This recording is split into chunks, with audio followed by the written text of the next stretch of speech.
How to reset your Chase account password. What is up, everybody? In this video, I'll show you guys how you can easily reset your Chase password. The first thing you're going to have to do is go ahead and open up chase.com on your web browser, or if you have the application, just open up the app. If you are signed out of your app and you want to reset your password, if you've forgotten it, tap on the sign in page first at the top right corner. Once landed on the sign in page, you're gonna have to see the option to enter username and password. And right below the sign in button, you have forgot username or password option. Just tap on it. And on this page, you're gonna have to confirm your identity.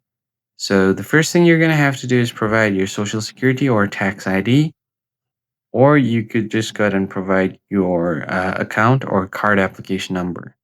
And if you don't have a social security number, you can tap here to enter your date of birth instead of that. And then you should have your account or card application number. Then if you tap on next, you'll be asked to confirm your phone number or email. There you'll get a confirmation email to reset your password, and you can easily reset it from there. That's pretty much it, guys. I hope this tutorial was helpful. If so, hit the like button below and subscribe. I'll catch you on the next one.